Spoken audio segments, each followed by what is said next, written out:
오늘은 강원도 원주시 흥암면 대안리 명봉산 아래 마을에 왔습니다. 여기 이제 굳이 살기 불편한 집으로 찾아왔는데요. 불편당이라고.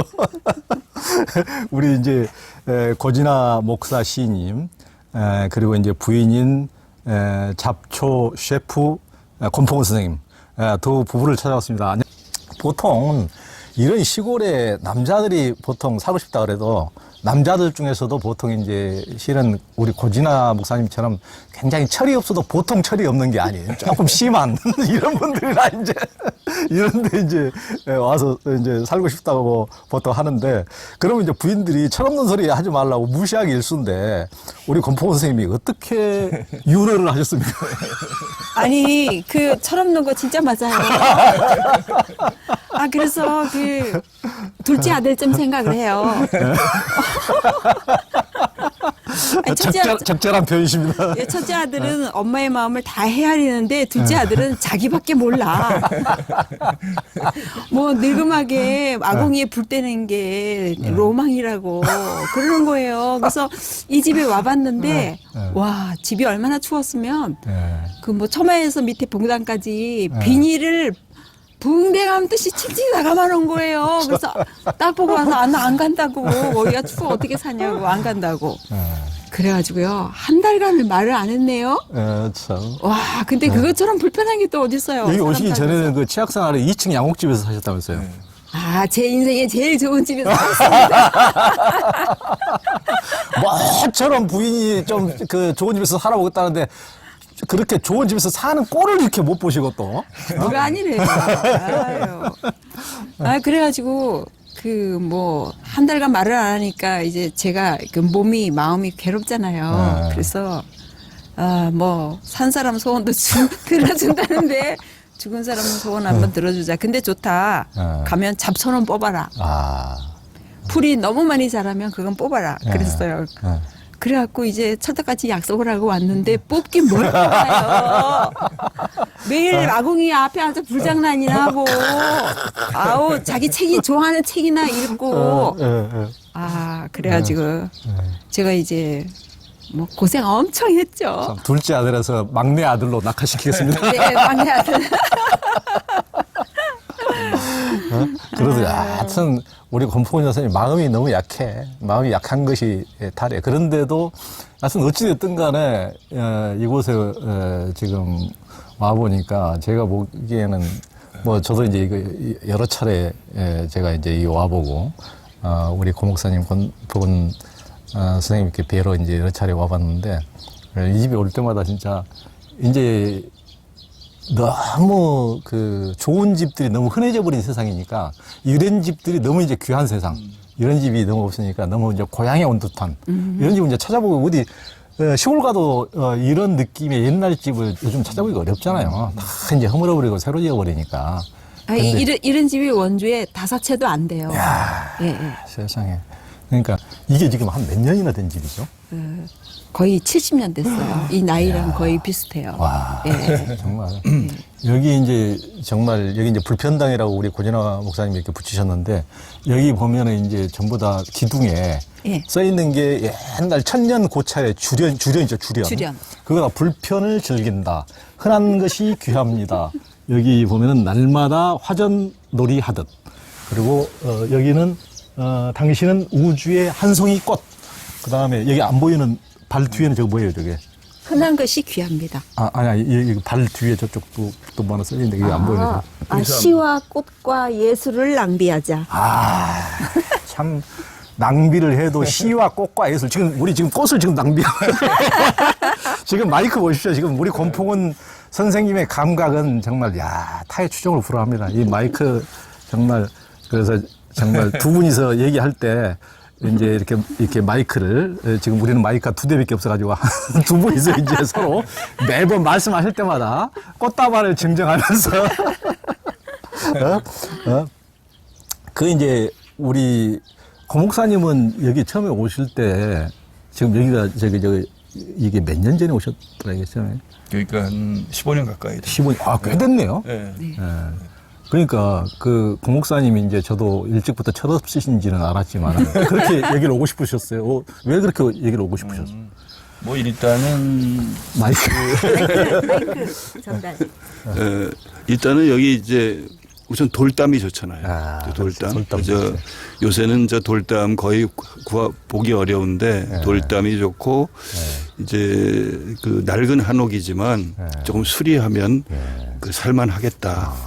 그래서 이제 여기를 오게 됐는데 그리고 아까 이제 아궁이 얘기를 했지만 그 불 때는 거 좋아서 그러니까 이제 아까 철없다 그랬는데 이게 딱히 철이 없다기보다는 이제 다시 고향으로 돌아가고 싶은 마음. 그러니까 내 어린 시절에 살던 집하고는 좀 다르지만 그래도 어린 시절을 기억나게 하는 그 고향 같은 느낌의 집 그런 게 좋아서 여기로 왔죠.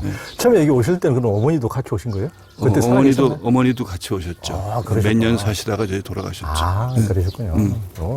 어머니도 살기는 불편하셨겠지만 불편당하니까 어머니도 고향에 온 듯한 또 느낌이. 근데 어머니는 그때 병세가 좀 깊어지셔가지고 상당히 불편해하셨죠. 화장실 가기도 어렵고 그래서. 그러니까 어머니는 99세까지 사셨어요. 99세까지 하셨죠. 참 그래서 이분들도 여기서 지금 장수 만세를 쓰실 예정입니다. 제가 보기에는.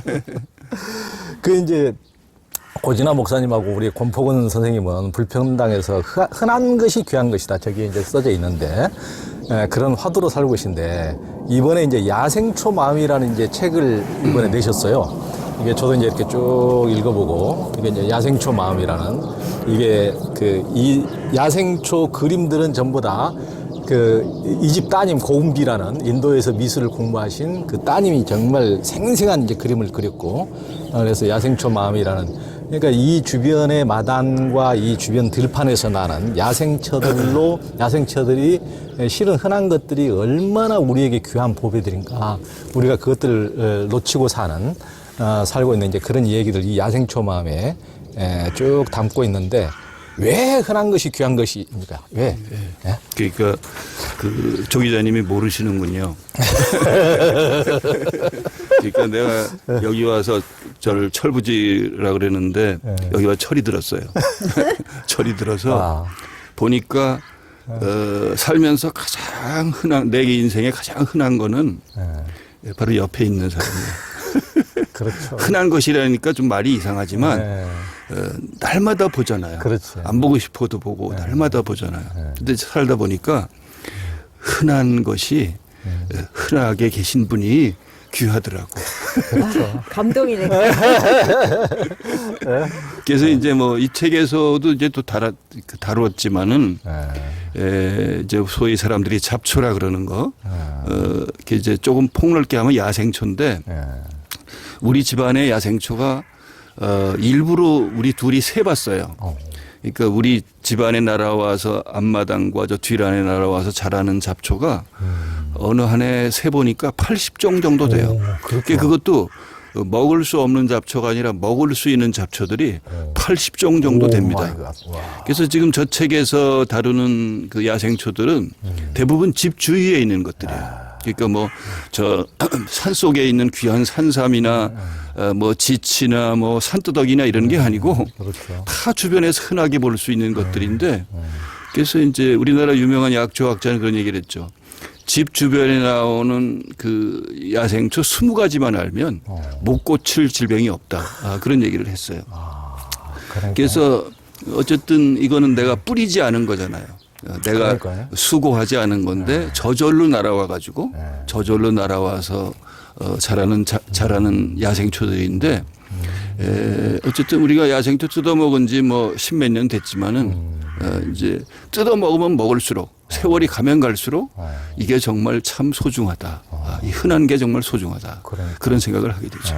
이 이제 야생초 마음에도 보면은 우리 고진아 작가께서 이제 그 약초학자 최진규 선생님 아마존 정글까지 뭘 구하러 갔는데 뭐 그게 그렇게 귀하게 어렵게 구해온 풀이 자기 마당에서 자라고 있더라. 그게 이제 저 비단풀이라는 건데 비단풀. 그게 이제 어떤 항암제로 각광받는 그런 풀인데 그러니까 그 양반도 이제 그 아마존에 그런 약초가 있다는 얘기를 소문을 듣고서 이제 찾아간 거겠죠. 그래서 거기서 이제 저 약초꾼을 구해가지고 그거를 아마 대량으로 그 뜯어가지고 말려서 그래가지고 이제 한국으로 가지고 온 거예요. 어렵게 가져온 거죠. 그랬는데 뜯어와 자기 집 마당에 들어서니까 자기 집 마당에 똑같은 게 지천이더라는 거지. 그러니까.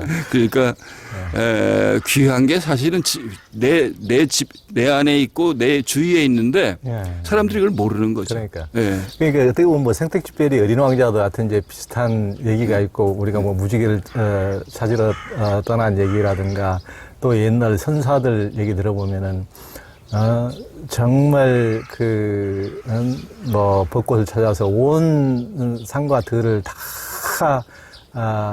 헤매고 돌아다니다가 마당에 들어서니 우리 집 마당에 그 꽃이 만개에 있더라. 그런 이제 얘기가 있는데 실은 이미 자기에게 갖고 있는 것을 우리는 너무 무시하는 경향이 크죠. 이미 여기에 있는데 그래서 뭐 약초를 찾는다고 우리가 가까이 있는 토종이야말로 우리 몸에 진짜 맞는 진짜 약초인데 우리는 뭐 신기한 것을 전혀 못 들어본 이런 약 해가지고 뭐 광고 TV에서 나오면 그냥 뭐 하나씩 뭐 나오면 그것이 동난다 그러더라고요. 무엇이 좋다 그러면 동난다 그러더라고요. 그러니까 우리 주변에 있는 참 소중한 것을 모르고 아까 최진규 그 선생님 그 얘기가 참 와닿더라고요. 그분이 거기에 뭐 비단풀이 뇌종양이나 골수암이나 위암의 어떤 암세포만을 골라서 죽이거나 억제시킨다고 해서 뭐 독일의 제약을 또 이제 그건 이제 엉겅퀴네. 우리가 주변에 엉겅퀴가 너무 많은데 이 이제 야생초 마음에서 이 엉겅퀴 우리가 다 이게 뭐 이제 보기 어려운 풀들이 아니고 가까이 우리 주변에 있는 풀들 얘기인데 엉겅퀴에서도 그런 간질환 치료제가 국산 풀이 외국의 풀보다 6배나 약효가 높다고 그러더만요. 야. 특히 강원도에서 나오는 토종 엉겅퀴가 있어요.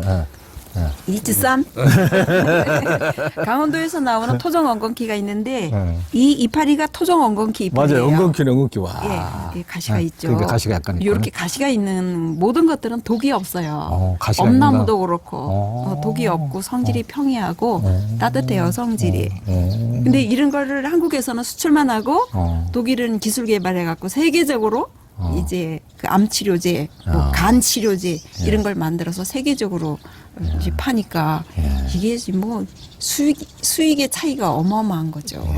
그 한국에서도 그렇죠. 얼른 야생초에 눈을 좀 많이 돌리셔서 그러니까. 진짜 좋은 게 어마어마하게 많거든요. 그러니까 그래서 이게 약뿐만 아니고 이제 요리계에 이제 그런 것을 이제 새로운 야생초 요리를 이제 여신 분이니까 우선 들고 계신 이게 너무 멋있는데 이게 엉겅퀴고 이건 이제 민들레고 이건 야생 국화고. 요거 개망초. 개망초구나 개망초. 예, 오늘 아침에 드시는 그러니까 와 우리 개망초 떡국. 뭐 어릴 때 이거 계란 후라이 놀이 소꿉놀이하고 놀았잖아요. 맞아. 이거 뭐죠? 요거는 이 경상도 지방에서 나는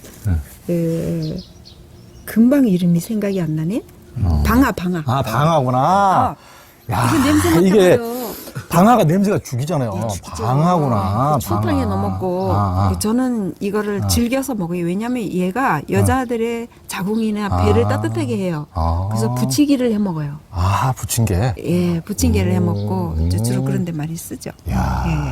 그리고 얘는 이제 꽃이 시들시들해졌는데 애기 똥풀. 애기 똥풀이네. 요거는 이제 또 꺾으면 노란 물이 나와요. 그러니까. 그게 이제 검버섯 그런 걸 없앤다고 하는데 제가 실험해 볼 거예요.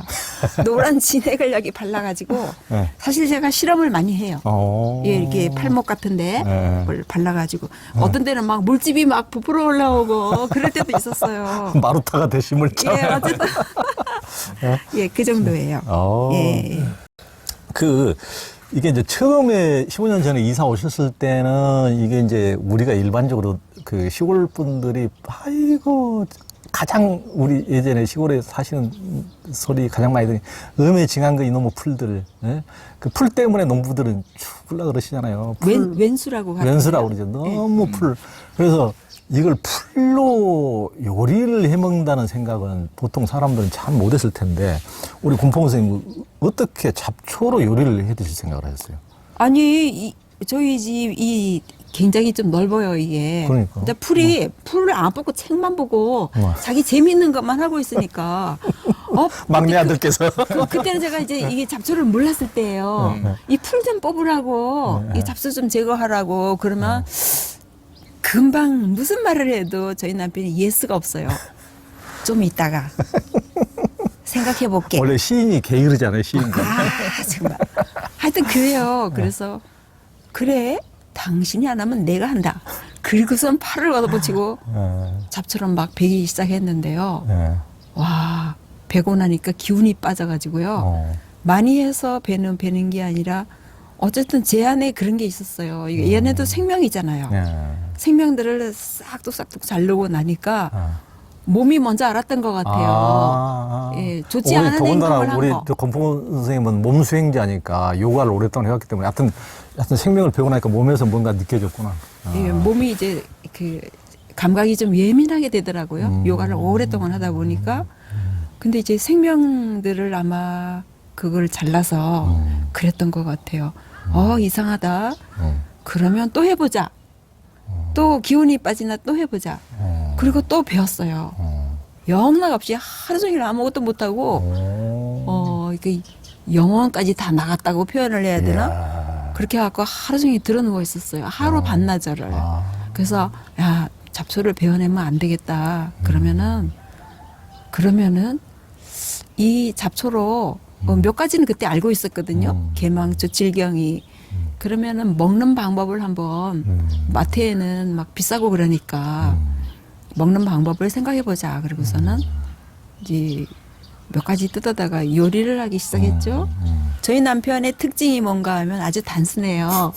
맵게만 해주면 뭐든지 오케이예요. 그래서 가만히 생각해야 되고 무슨 양념을 넣을까 하다가 고추장을 넣고 이제 그 잡초 몇 가지를 삶아가지고 묻혀줬어요. 저는 이제 간이 맞나 안 맞나 그것만 딱 보고 이거 저기 뭐 이렇게 묻혔다고 먹어보라고. 그랬더니 한치의 망설임도 없이 그걸 먹더라고요. 그래서 저는 저 사람이 잘못되면 어떡하나. 죽지 않아. 혹시 내가 독약을 독풀을 그래도 지켜봤어요. 여차하면 이제 응급실에 가야 되니까. 그리고 다 먹고 밥을 한 그릇 다 비우더라고요. 맛있대요. 그래서 좀 지켜봤어요. 20분, 30분, 1시간이 지나도 괜찮더라고요. 근데 기분이 막 좋아지는 거예요. 이가. 그래서 그 다음날도 또 했어요. 그리고 그 다음날도 또 해주고 잘 먹더라고요. 야, 신기하다. 그럼 나도 한번 먹어볼까? 하고 이제 한 3, 4일 지나서 그때 저도 이제 무친 걸 먹어보기 시작했어요. 그들이 맛이 괜찮은 거예요. 그러면 이번엔 된장에 묻혀보자. 이번에는 간장에 묻혀보자. 뭐 토종 양념들 많이 있으니까 그렇게 해갖고 이제 먹기 시작하게 된 거예요. 아니 우리 공부선생님 물론 강원도 영월 산골에서 자랐으니까 풀에는 좀 익숙하시긴 하셨을 텐데 그래도 이제 우리가 시골 살아도 예전에 보면은 우리가 이제 보리는 풀이 아니네. 보리로 우리가 이제 그 국도 끓이고 뭐 하긴 했지만은 이제 근데 야생 풀로 민들레나 이런 것은 조금 먹긴 했지만은 다른 것은 이제 많이 안 먹었을 텐데 처음에 이렇게 생소한 이렇게 풀로 이렇게 해주니까 이렇게 신뢰가 그렇게 있으셨단 말이에요. 네. 다른 남편 같으면 이 여자가 나를 안 먹어버리죠. 왜 사람들이 낯선 것을 되게 이제 경계하잖아요. 네. 그러니까 이제 어린 시절에 내가 어릴 때도 이제 어머니가 쓴박이나 이런 거 뜯어다가 저 요리를 해줘서 먹었던 경험이 이제 도움이 됐겠지만 근데 이제 그 이후에 오랜 세월 마트에서 나오는 채소에 길들여졌잖아요. 그렇지. 그러니까 이제 사실 이 셰프가 해주는 거 먹을 때도 조금 망설임이 있었죠. 망설임이 있었지만 그래도 설마 죽게 하겠어? 그러고서 이제 먹어봤는데 괜찮은 거예요. 그리고 그 이후에는 어쨌든 봄부터 가을까지는 이 잡초 요리를 계속해서 먹었어요. 그러니까 이 사람이 이제 맨날 해주지는 않으니까 내가 뜯어가지고 쉬운 요리, 잡초 비빔밥, 또 잡초 비빔라면 이런 거를 줄기차게 먹었어요. 그래서 그런지 사실 우리는 뭐 거의 10년 이상 동안 감기 한 번 앓지 않고 여태 지냈고 또 어쨌든 그 잡초 먹으니까 이가 어느 날 내 귀를 이렇게 보더니 당신 귀가 옛날에 귀끝이 쪼글쪼글했는데 귀가 펴졌어 그러는 거야. 진짜 펴진 것 같네. 와, 이뻐지셨네. 와, 여기가 귀끝이. 이렇게 오므라들으면서 쪼글쪼글해지니까 아 이상하다. 사람이 늙으면 귀부터 늙나? 귀가 이렇게 오므라들더라고요. 이렇게 타원형으로. 근데 어느 날 보니까 귀가 쫙 펴져 있는 거예요. 그래서 깜짝 놀라게 됐죠. 그리고 이제 그 이후에는 이제 겨울에도 또 잡초를 먹어야 되니까 잡초 그러니까 봄부터 가을까지 계속 먹으니까 겨울에도 먹고 싶은 거예요. 그래서 이제 이가 우리가 쥐눈이 콩을 텃밭에 재배해 가지고 잡초를 뭐 한 10가지 정도 뜯어서 말렸다가 그걸로 환을 만들어요. 그래서 이제 우리 가족도 먹고 뭐 아픈 사람들한테 나눠주고 그러는데 그걸 먹어서 그런지 어쨌든 그 몸이 점차 좋아지는 것 같은 느낌. 이제 그런 느낌 때문에 잡초를 계속 먹게 되죠. 아니, 아닌 게 아니라 저는 이제 공사님하고 인연도 굉장히 오래되고 그러는데 여기 오신 이후로 진짜 늙기는커녕 더 젊어져 가면 갈수록 나이를 진짜 거꾸로 드시는 것 같아요. 진짜. 맞아요. 아니 아침에 일어나가지고 만보를 걷는다고요. 전 같으면 상상도 못할 일이에요. 만보씩 꼬박꼬박 걷고 이야. 그것도 힘이 남아 돌아가면 한 4,000보를 또 걸어요. 오후에. 이야. 진짜 놀랍고 막 그 날로 건강이 나이를 거꾸로 먹는다는 말은 맞아요. 너무 그러지 저희 남편. 아니 그 뭐야 저기 우리 공사님은 그 시골에서 자랐다고 그러지만은 그 몸이나 저도 이제 그 몸이 완전히 시골하고는 영 근육도 없고 조금 뭐야 그러니까 문약한 어떤 선비 어떤 그런 햇빛 못 본 어떤 그런 느낌이 저도 이제 옛날에 그런 게 강했는데 딱 공사님도 어떤 그런 어디 뭐 시골에서 일하고 이런 거하고는 전혀 거리가 먼 힘도 못 쓸 것 같고 하여튼 이제 그런 느낌인데 여기 오셔가지고 오히려 뭐 장작도 패고 맞아요. 장작 그러니까 패고. 요즘은 장작 잘 패시죠? 좀 익숙해졌습니다. 이제 뭐 많이 늘었죠.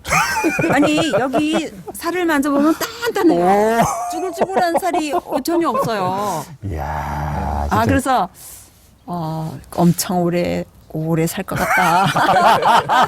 그렇지 않아도 저희가 그 저기 아까 도착해서 이제 저한테 개막전 떡국 끓여주시면서 그 고목사님이 가끔씩 뭐 얘기하다가 깜빡깜빡 잊어버리고 뭐 저도 뭐 공사님보다 10살 알았는데 저도 깜빡깜빡 잃는데 뭐 50대부터 나타나는 자연스러운 증상인데 그러다 보니까 그게 또 뭐가 좋다고 또 야생 그 잡초로 뭐가 좋다고 그랬죠? 요거는 이제 그 깜빡깜빡한 게 뭐가 좋을까 검색을 쫙 해봤어요. 해봤더니 은행 껍질로 담근 식초 그거 하고 송화가루가 좋다 그래가지고 그걸 또 구입해서 먹으라고 했어요. 그랬더니 남편 말 나는 죽으려도 죽을 수가 없어 그러는 거예요. 정말 하나님이 듣고 계시면은 까불지 마라 그러죠. 아니 공사님 진짜 장수하실 것 같아요. 뭐죠? 어머니도 99세까지 사셨는데. 네, 어머니가 99세. 어머니도 99세까지 사셨는데. 예. 오늘은 뭐 이 청정한 이 공기에서 이 시골 여기에서 이 명봉산 자락에서 여기서 어떤 이 시골집에서 이 잡초 먹으면서 사니 뭐 건강해지지 않을 수가 없는 거죠. 아니 전에는 이제 이렇게 숨소리를 들어보면 폐에서 쌕쌕 소리가 났어요. 그래서 이제 이 풀 중에 곰보배추라고 있거든요. 그렇죠. 그 폐에 특히 좋다고요. 예, 그건 유명하죠. 그래서 약초꾼들이 그게 값이 좀 있어요. 그러니까 온 산천을 다니면서 다 채취해가지고 지금 엄청 귀해요. 예. 근데 이제 그 씨를 어떻게 이제 그래도 몇 개씩은 있거든요. 걔네 씨 받아갔다가 놨다가 심어놓으면 또 나고 그래요. 그거를 갖다가 처음에는 막걸리도 만들어서 먹이고 그리고 이제 그거 역시 또 달여 먹이기도 하고 무슨 삼계탕 끓일 때 곰보배추하고 아까 그 비단풀 나왔었잖아요. 비단풀 넣고 하면 다른 걸 넣지 않아도 고기 냄새가 1%도 안 나요. 네. 뭐 아니, 그런 거 해 먹이고 그래서 이제 곰보배추 갖고 환을 만들어서 계속 복용하게 했더니 그거 다 없어졌어요. 그 소리 나는 거. 진짜. 그 옛날에도 고 목사님 시기 질투하는 남자들이 너무 많았는데 아, 그런가요? 이 인터뷰 나가면 진짜 고 목사님 이제 밖에 나가면 잘못하면 만든다 말이죠. 예전에도 최한태 목사님이 그러셨다 그랬죠. 최한태 최한태 목사님이 최한태 목사님은 오셔갖고 나랑 한 달만 살자.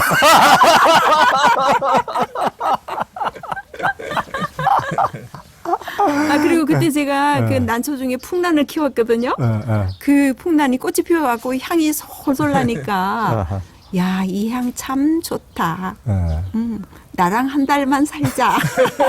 그러셨어요. 아니, 최한태 목사님은 우리나라 이제 기독교 환경운동의 대부시고 굉장히 참 훌륭한 참 영성가신데 우리 권정선 선생이 돌아가시면서 유서 남기면서 자기 위원 집행인으로 일본으로 꼽으신 분이 최한태 목사님인데 그 최한태 목사님이 이렇게 한 달만 살자 그러는데 좀 살아주시지. 선생님 이제 잡초로 요리를 하기 시작해서 잡초 레시피라는 이제 책까지 아주 명작까지 이렇게 내셨는데 이제 그 잡초 레시피에 한 몇 가지 요리가 담겨 있죠, 거기에? 거기에 80가지 넘죠? 80까지. 80가지 넘어요. 아. 지금 잡초에 우리가 두 권을 두 권을 냈으니까. 냈는데 두 권이니까. 합해서는 네. 한 160가지 정도 되지 않을까 싶어요. 예. 예. 그러니까 처음에 이렇게 잡초 요리 했을 때 그 대형마트에 갔다가 막 너무 막 야채들이 비싸게 팔아서 빈손으로 돌아왔다가 이제 그때부터 잡초 요리 시작하셨다고 안 그랬어요? 그렇죠. 네. 그 처음에는 조금 장난삼아 네. 이제 조금씩 먹어보고 이도 먹어보고 그러다가 네. 본격적으로 먹지는 않았더랬죠. 네. 근데 어느 날 가니까 그 해에 배추가 금값이었어요. 한 폭이 그렇죠. 12,000원씩 막 했었어요. 와. 그래서 야, 저런 배추를 어떻게 사 먹냐? 그리고서는 우리는 수입이 얼마 안 되는데 수입에 맞춰야 살아야 되니까 야, 이거 안 되겠다. 그리고서는 이제 집으로 와서 왔는데 뒤안을 가니까 어머, 이게 제 눈에 그때 시야가 확 열리면서 먹을 게 천지인 거예요. 거기에. 그 민들레도 있고 예. 김치를 해 먹을 수 있는 게 많은 거예요. 예. 그래서 그때부터 그거 뜯어다가 김치도 담아 먹어보고 예. 뭐 여러 가지 실험들을 이제 많이 해보기 시작했던 거죠. 예. 그러니까 우리가 문명화된 대신에 우리 몸에서 너무나 자연적인 것을 너무나 많이 잃어버렸다. 그러니까 그런데 몸뿐만 아니고 몸의 감각뿐만 아니고 우리가 이제 이렇게 야생에서 습득하는 걸 원래는 우리도 수렵 채집해서 목숨을 유지해왔기 때문에 그렇게 해서 수만 년, 수십만 년 동안 생존을 했는데 불과 문명화된 지 얼마 되지도 않은 사이에 그런 것을 너무 잊어버리고 제가 그 2001년도인가 덴마크를 갔는데 어느 실은 한국인 목사님 댁에 머물렀어요. 이제 목사님이 참 사람이 좋으시고 하시긴 하시는데 우리들이 이제 대접한다고 그 사과를 이제 좋은 사과를 이렇게 테이블에 놓으셨더라고요. 그래서 사과 좋네 그랬더니 이거 마트에서 사오셨다는 거예요. 아니, 저 마당에 저 사과 많던데 했더니 그분이 얼굴이 약간 빨개지면서 그러니까 덴마크 사람처럼 그분도 돼버린 거예요. 제가 나가서 봤더니 사과가 마당이 굉장히 넓은 집이었는데 사과 나무들이 한 10나무 정도 있고 주렁주렁 매달려 있는 거예요. 그래서 제가 따먹어봤더니 맛있어. 근데 하나도 안 따고 그대로 두는 거야. 그래서 이 사람들은 거기 그런 거 열려 있는 거 하나도 따먹는 사람이 없다는 거예요. 이 시골에도 보면은 이제 6월, 7월 되면 오디 열리잖아요. 이거 따먹는 사람이 하나도 없어. 애들도 안 따먹어. 보리수 잔뜩 달렸는데 그것도 그냥 있다가 다 떨어져. 사실은 지금 사과 얘기하셨지만 이를테면 야생에서 나가는 이 작은 토종 사과 한 알이 요즘에 그 사과 엄청 크고 달잖아요. 그러니까 부사 같은 그런 사과 10알보다 이 작은 토종 사과 한 알이 더 영양가가 높다는 거예요. 그럴 거야. 근데 이제 그런 것들을 사람들이 다 잊어버린 거지. 그러니까. 그래서 이제 내가 요즘에 이제 어디 가서 뭐 얘기할 일이 있으면 주장하는 것은 우리가 야생을 회복해야 되겠다. 야생을 회복해야 되겠다. 그래서 우리 안에도 분명히 야생성이 있거든요. 뭐 개나 고양이 얘네들 안에도 야생성이 있지만 우리 안에도 야생성이 있는데 예, 결국 이제 야생성이라고 하는 것은 하나님이 우리에게 주신 어떤 본성을 회복하는 것과 관계가 있다. 저는 이제 그렇게 생각을 해서 그래서 저도 되도록이면 이제 뭐 개나 고양이 얘네들하고 같이 지내고 그러면서 개들이 가지고 있는 야생성 이런 걸 이제 주목하고 그리고 이제 건강해서 할 수만 있으면은 내 스스로 내 안에 있는 어떤 그 야생적인 측면 그런 것들을 그 발휘하면서 살아가면 나도 건강해지고 또 남들에게도 이로움을 줄 수 있지 않을까. 그래서 이제 제 시 가운데 야생의 날개는 접지 않고 살겠다. 그런 시가 있는데 그게 제가 지금 사는 저 방이 한 평도 안 돼요. 그러니까 사람 둘이 들어가서 누우면 딱 맞는 방인데 너무 좋잖아요. 장작 볼 때는 예, 막 거기 저도 예전에 왔을 때 그 방에서 잤죠. 예. 그래서 이제 거기다가 책 몇 권 갖다 놓고 이불 놓고 옷 몇 가지 놓고 이렇게 사는데 근데 이제 그걸로 족한 거야. 그걸로 족한 거야. 그러니까 사실은 이제 그 제비들을 해마다 맞이하는데 해마다 3월 삼진날인 제비가 날아오잖아요. 신기하죠. 어떻게 그날을 그렇게 맞춰서 오는지.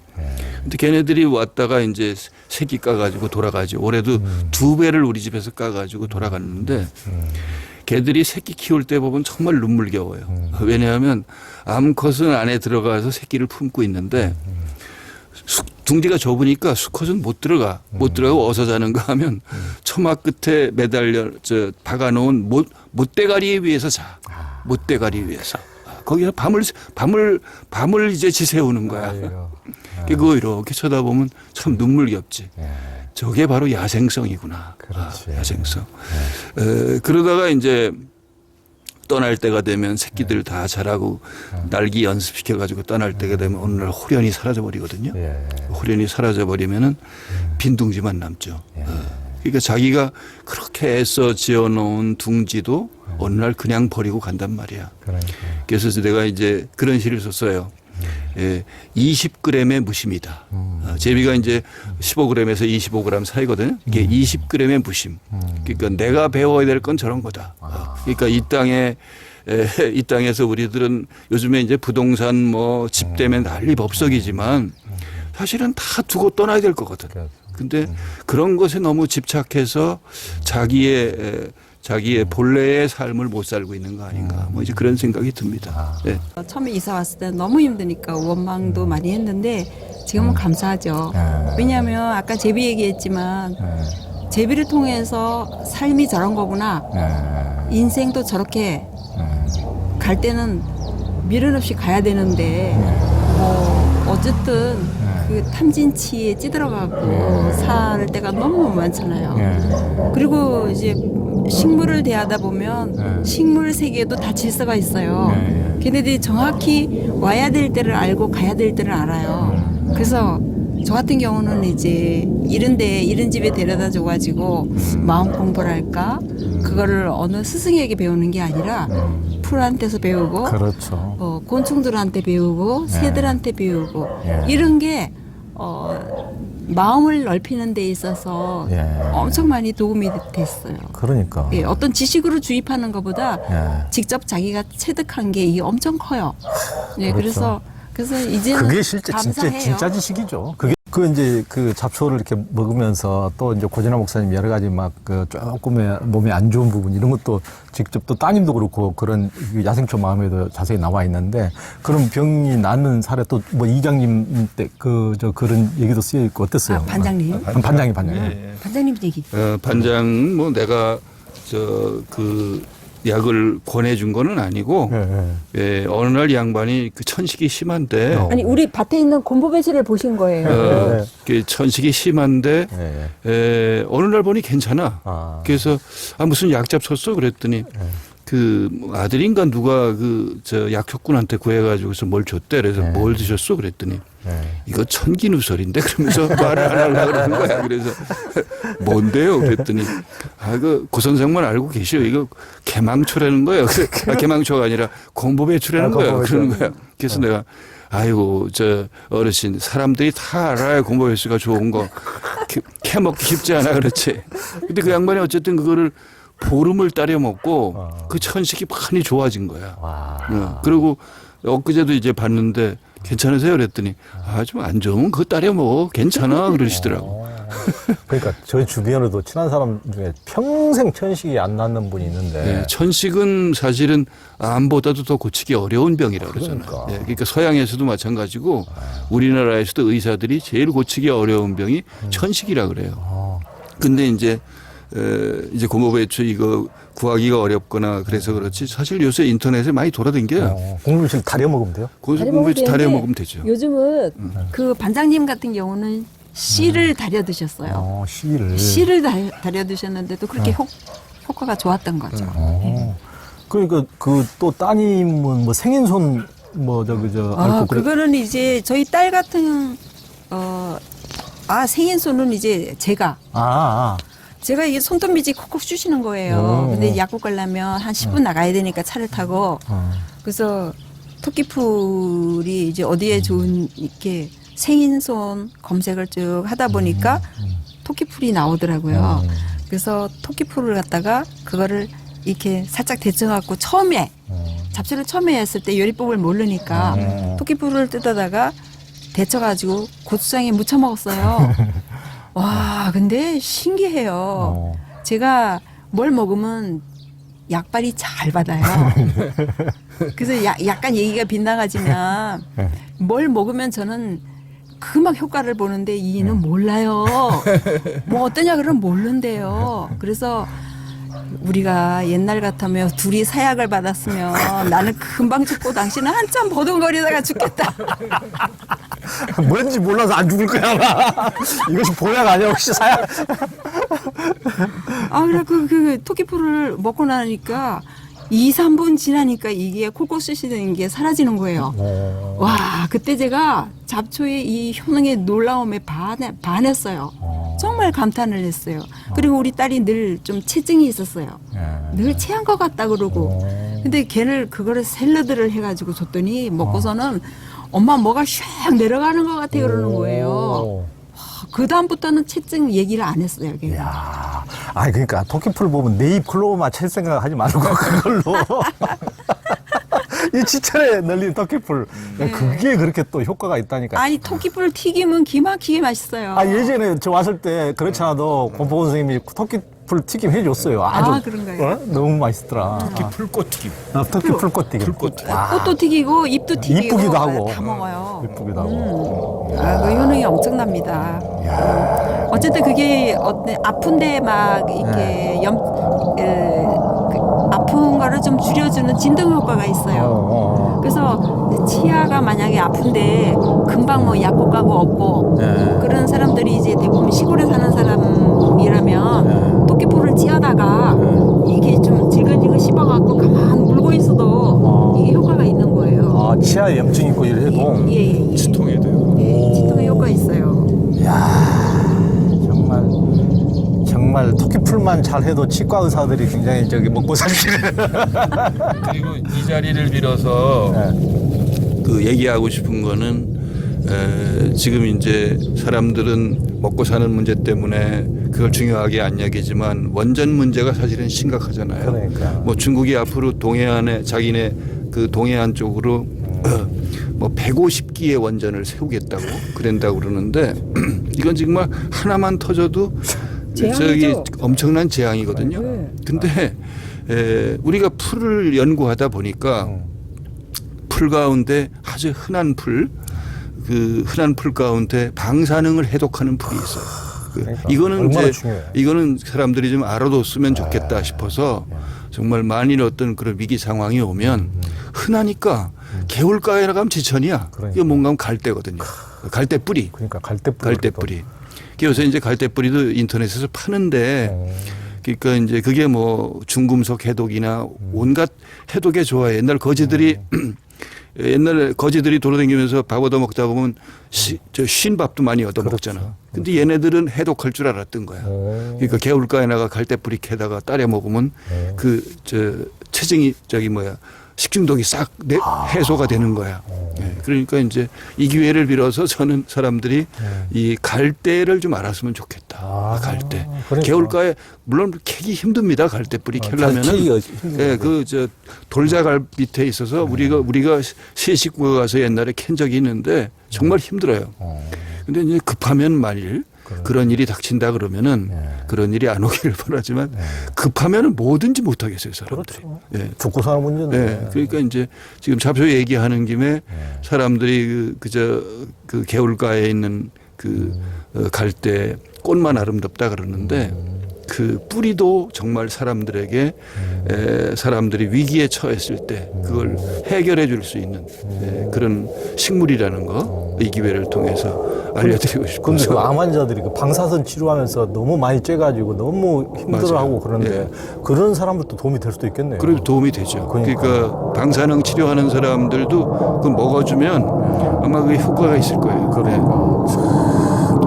야, 우리 주변에 이렇게 진짜 기가 막힌 이런 그 풀들이 실은 세계적인 신약들도 전부 다 실은 어디서 뭐 하늘에서 뭘 가져오는 것이 아니고 식물에서 다 약성을 채취하는 거거든요, 결국은. 식물, 동물에서 결국 살아있는 것에서 채취하는 거잖아요. 그걸, 그 사람들은 뭐 이제 연구해서 그걸 임상실험을 거쳐서 이렇게 이제 증명했다 뿐이지 우리는 사람들이 그 선조들이 살면서 자기 몸을 가지고 우리가 직접 실험해 본 거죠. 그러니까 동물들도 무슨 얘들이 그렇지 않아도 고 목사님 책에도 나와 있는데 예전에 소뼈 구워먹고 준 것을 걔가 그걸 던져줬더니 그게 아마 쉬었는지 어쩌는지 그 거의 1-2주일 밥도 못 먹고 이렇게 했는데 그때 뭘 주셨다고 그랬죠? 우리 개. 네, 걔한테? 파인애플. 아, 파인애플. 그러니까 얘가 이제 우리가 그 소뼈를 구워 먹고 그걸 줬는데 이 뼈가 아마 급하게 삼키다가 이게 체한가 봐. 그래서 보름쯤 아무것도 안 먹고 죽어가더라고. 그래서 이제 안타까워서 뭐 약도 사다 먹여보고 주사약도 사다가 찔러줘 보고 그랬는데 안 나가지고 문득 생각난 게 이 사람이 옛날에 그 파인애플을 소고기를 재울 때 넣으면 소고기가 부드러워진다 그래가지고. 그러니까 이제 약으로 쓸 때 그 원리를 생각해야 돼요. 이제 소고기를 재울 때 파인애플을 넣으면은 질긴 소고기 이런 거는 뭐 비단결처럼 부드러워지거든요. 그렇죠. 그거를 이제 생각을 해낸 거예요. 그래서 파인애플 즙을 갖다가 주사기에 넣어가지고 이렇게 먹였더니 그 다음부터 폭풍으로 흡입을 하는 거예요, 밥을. 네.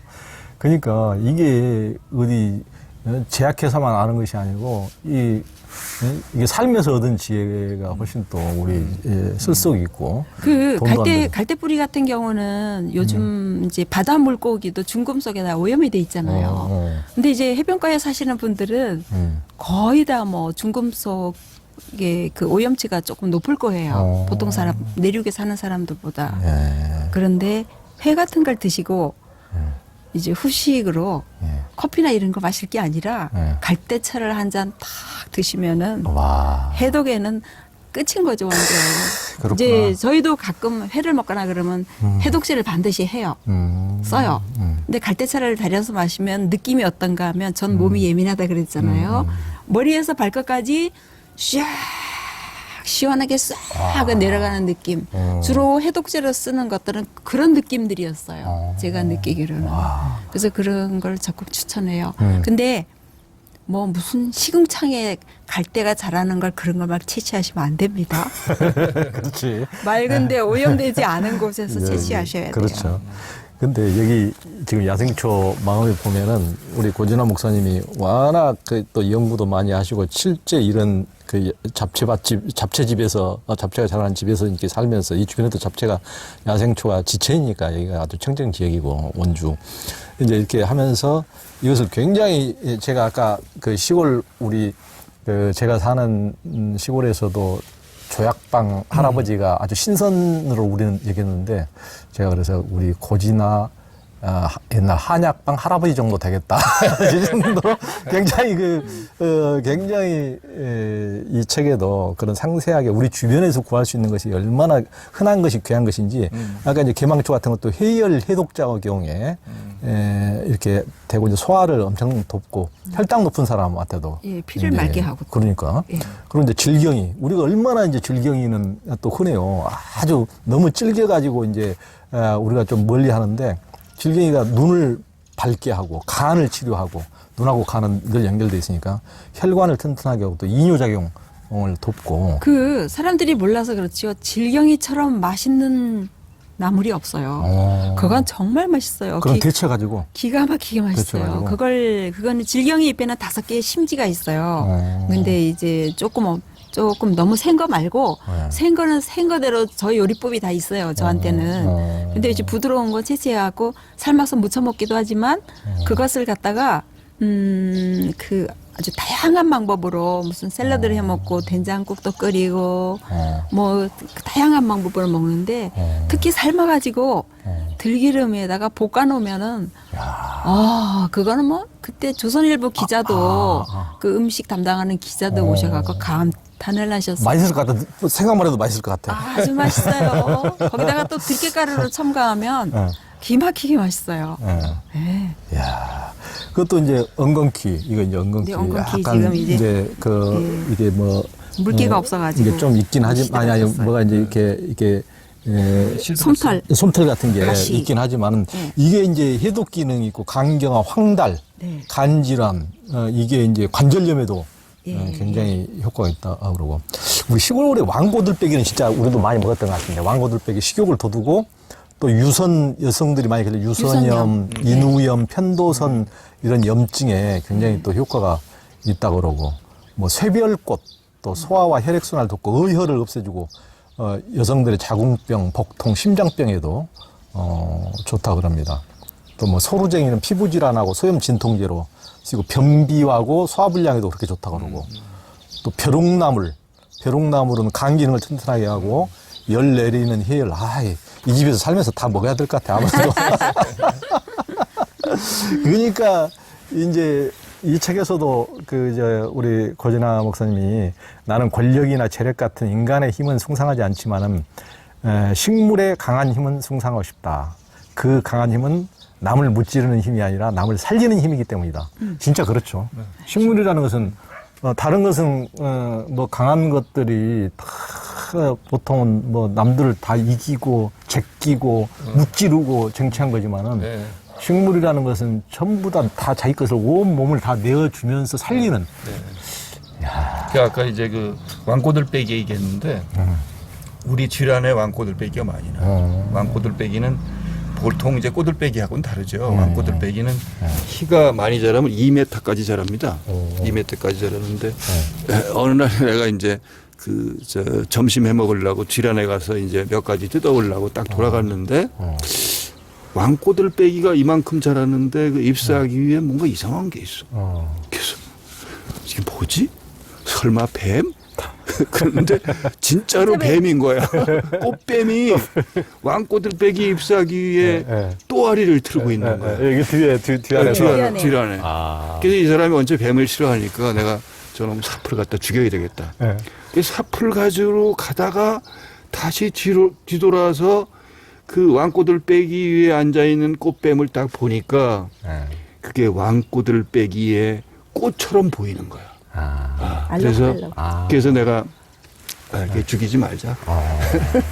그래서 그 피해가지고 다른 거 뜯어다가 잡초 요리 해 먹고 이제 오후에 갔더니 사라졌더라고. 그러니까 얘가 거기에 와서 이제 몸을 말리려고 뱀이 그 전날 이제 비가 많이 왔으니까 몸을 말리려고 오전에 왕꼬들빼기에 올라가 있는 거야. 이제 그거 보면서 야, 식물들은 저렇게 서로가 잘 공생하는구나. 자기 몸을 온통 내줘 가지고서 이제 몸을 말리게도 하고 그렇게 하는구나. 그러니까 이제 그 식물들은 서로 다투지 않아요. 그러니까 식물들은 이를테면 우리들은 이제 뭐 그 민들레 경우에 지금 노랑 민들레가 대세잖아요. 저 노랑 민들레는 서양에서 온 거거든. 그래서 이제 그 토종 민들레는 거의 많지 않아요. 아직도 있긴 있는데 하얀 민들레가 진짜 특이하죠. 그게 네, 이제 네. 토종 민들레인데 토종이죠. 하얀 민들레인데 근데 이제 사람들은 노랑 민들레가 하얀 민들레를 이겼다 이렇게 생각하는데 그건 민들레 얘들은 하얀 민들레랑 노랑 민들레가 서로 다투지 않는답니다. 다투지 않고 공생하는데 문제는 뭔가 하면 서양 민들레는 제초제를 뿌려도 당장은 죽지만 뿌리가 살아서 또 나오는데 토종 민들레는 제초제나 농약에 약하답니다. 그러니까 얘네들은 한번 그렇게 제초제 맞으면 가는 거야. 그리고 이제 씨앗도 이제 노란 민들레는 사실은 노란 민들레는 보면 거의 봄부터 가을까지 있어요. 가을까지 있는데 흰 민들레는 딱 한 철만 피고서 더 이상 안 핍니다. 그러니까 이제 번식력 면에서 노랑 민들레가 더 왕성한 거지. 예. 그렇다고 해서 걔네들이 서로 다툰다고 생각하면 안 된다는 거지. 문제는 이제 이름은 농약 이런 것들이 이제 문제예요. 우리나라의 토종 민들레가 사라지게 만든 데는 이제 그런 것의 영향인 거죠. 저희 집 뒤안에는 토종 민들레 많아요. 그래요? 예, 일부러 키워요. 오, 하얀 민들레. 그러니까 심은 게 아니라 저절로 날아와가지고 이게 걔네들이 이제 번식하는 거죠. 흰민들레랑 이제 같이 키재기하면서 자라는 거죠. 그러니까 하얀 민들레가 또 면역계통 이런데 너무 좋다 그래가지고 저도 예전에 면역성 이런 걸로 힘들었을 때 막 이렇게 하얀 민들레 진짜 찾으러 돌아다닌 적이 있어요. 근데 하얀 민들레가 좋긴 하지만 귀하니까 노란 민들레도 약성이 뛰어납니다. 그러니까 우리가 최근에 알아낸 사실은 이제 우리가 GMO 식품을 많이 먹잖아요. 유전자 조작 식품.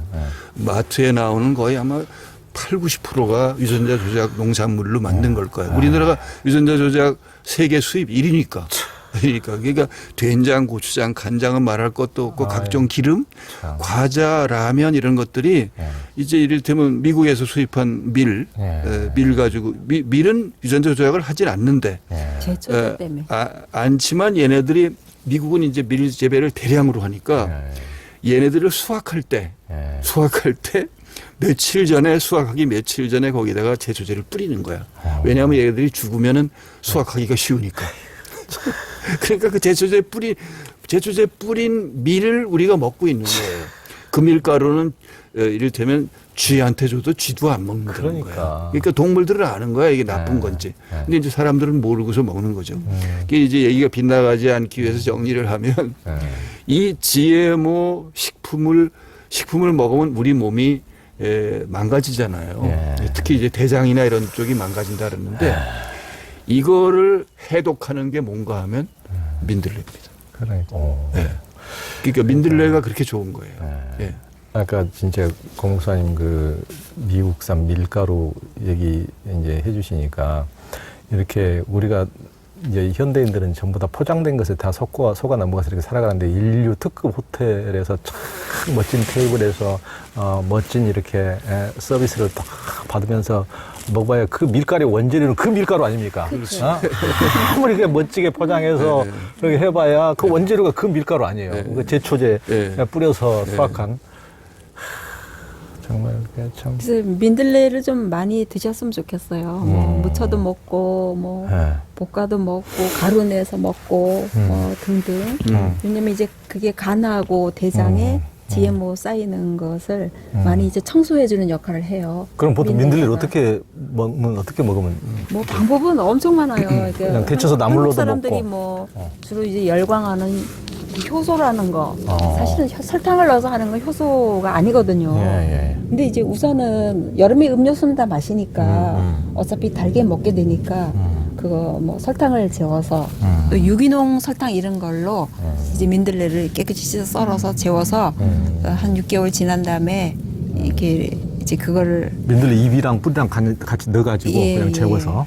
그런 방법을 하셔도 좋고 민들레는 뭐 샐러드에서부터 정말 다양하고 민들레의 쓴맛을 내는 또 토종 그 양념이 있어요. 그런 거를 넣어서 하고 그러면은 아주 훌륭한 요리를 한 민들레로만 한 10가지를 넘게 만들 수가 있어요. 그 예. 권포군의 잡초 레시피에 보면은 자세히 그게 이제 많이 그 잡초로 하는 요리법들이 다 나와 있습니다. 근데 우리 이제 시골에서는 이제 뭐 예전에는 다 쥐약 그 나가지고 쥐약 먹고 쥐만 죽는 게 아니고 그걸 또 쥐약을 먹은 쥐를 먹은 또 고양이나 개도 우리 시골에 보면 예전에 많이 죽었거든요. 그런 그 쥐약을 먹은 고양이들이 그 풀을 먹으면 또 살아난다고 해서 붙은 이름이 있다면서요? 예, 그게 그 우리 집 주변에서 흔한 풀들인데 도시에도 있어요. 그게 이제 괭이밥이라는 건데 괭이라는 말이 고양이를 괭이라고도 부르잖아요. 그래서 괭이라고 괭이라고. 부르는데 이제 이 괭이밥이 해독력이 강합니다. 그래서 이 괭이밥은 이제 그 백혈병을 고친다고 그래요. 예. 근데 이제 괭이밥은 이 뜯어 먹으면 새콤하죠. 새콤해. 그 어릴 때부터 내가 많이 먹고 지금도 이제 괭이밥이 보이기만 하면 뜯어 먹어요. 그러니까 마치 괭이밥은 염소 같아요. 어른들은 그냥 막 맞아. 먹고 다니. 저기 저 생기신 게 초식 동물처럼 생겼잖아요. 저도 초식 동물이거든요. 저도 근데 이제 괭이밥은 이건 익히면 안 돼요. 예, 익혀서 먹으면은 이게 옥살산이 있어서 그런데 익혀서 먹으면은 이게 이제 몸에 들어가서 돌을 만들어요. 담석 같은 걸 만들어요. 절대 익혀서 먹으면 안 되겠구나. 예, 그러니까 익혀서 먹지 말아야 될 것이 괭이밥하고 또 뭐야 그 우리 집안에 수영이라고 하는 풀. 수영도 이제 새콤한데 새콤하죠. 그리고 이제 사실 시금치 같은 경우도 그 익히면 안 된다는 거거든요. 안 익히면 어떻게 해서 먹어요? 예. 옥살산이 있어서 그게 이제 몸속에 들어와서 칼슘하고 만나면 이게 이제 담석이 담소. 되는 그런 거죠. 얘기가 있었어. 그럼 생으로 먹어요? 그죠? 생으로. 생으로 먹어요. 생으로 시금치를? 예. 외국에는 그거를 거의 샐러드로 먹지 삶아서 먹고 그러지는 않는 걸로 우리나라 알고 너무 있어요. 많이 삶아서 먹는데. 거의 그게- 삶아서 먹죠. 그게 이제 어쨌든 괭이밥 얘기를 조금만 더 하면 옛날에는 이제 쥐약을 많이 놨단 말이죠. 그렇죠. 근데 쥐약이 엄청난 독약이에요. 그렇죠. 독약인데 이제 어쨌든 그걸 먹은 쥐만 죽을 뿐만 아니라 그 쥐를 먹은 고양이도 죽는 거죠. 그렇죠. 근데 이제 어느 날 이 고양이가 먹고서 저 쥐약 먹은 쥐를 먹고서 몸부림치다가 얘를 주인이 이제 풀어놓으니까 어디로 막 달려가더래. 달려가더니 어떤 풀을 막 뜯어 먹는 거야. 그러고는 이제 얘가 픽 쓰러져 가지고 사흘을 잤대. 사흘을 자고서 벌떡 일어났는데 멀쩡한 거야. 그러니까 이제 그 괭이밥의 해독력이 그렇게 강하다는 거죠. 그러니까 우리가 풀을 함부로 보면 안 됩니다. 그렇게 이게 저 대단한 거예요. 풀들이. 예. 그러니까 이제 근데 이제 이런 것들을 사람들은 이제 소위 약국이나 병원에 더 익숙해져 가지고 그렇죠. 이런 풀들을 이용하려고 하지 않죠. 그러니까. 예. 그러니까 약국의 약상자라든가 어디 병원의 약상자만 약이 아니고 이게 자연이야말로 진짜 약상자임을 그 고양이는 알고 있는 거죠. 그렇죠. 걔네들은 그러니까 알고 있는 걔네들은 알고 있는데 우리는 너무나 이제 편리함에 물들이고 전부 다 슈퍼에서 사 먹고 약국에서 사 먹고 이런 데만 약은 그런 데서 나온 걸로 인 줄 알고 이렇게 인식이 뿌리가 박히면서 이제 실제는 그것들도 전부 다 자연에서 추출해서 만든 것인데 우리가 너무나 이제 이런 자연에 이게 멀어졌다는 이제 증거겠죠. 또 이제 괭이밥 같은 경우는 이제 백혈구가 모자라서 오는 질병들 많잖아요. 근데 이제 이거를 많이 섭취하게 되고 꾸준히 섭취하게 되면 우리 몸의 백혈구 숫자를 이제 늘려주는 거죠. 그러면 이제 면역력이 강화될 거 아니에요. 그리고 그러면 이제 우리 그 골수의 조혈 기능을 이렇게 도와줘가지고 몸이 서서히 회복되면서 좋아진다는 이제 그런 기록도 제가 읽은 것 같아요. 그러니까. 그런데 잡초의 독성은 없나요? 독성? 모든 게 자기를 방어하기 위해서 약간의 독성은 있지만 잡초는 거의 삶으면 저희를 보시면 알잖아요. 벌써 10년 넘게 먹었어요. 그러니까 독성 없어 보입니다, 얼굴이. 삶으면은 거의 98% 이상이 독성이 다 없어져요. 아. 예, 데치면은. 예. 예. 그래서 이제 그렇게 해서 요리를 하면 아무 이상이 없는 거죠. 야, 그렇구나. 그리고 이제 우리가 이제 하찮게 얘기는 잡초만 귀한 것이 아니고 많은 사람이 징그럽다면서 즐거워하는 이제 시골에 가면 지렁이가 천지인데 비 오면 더군다나 어디서 쏙쏙 지렁이들이 나오는데 지렁이가 실은 이제 흙을 살리는 구원자라고 예, 하셨죠. 맞아요. 예.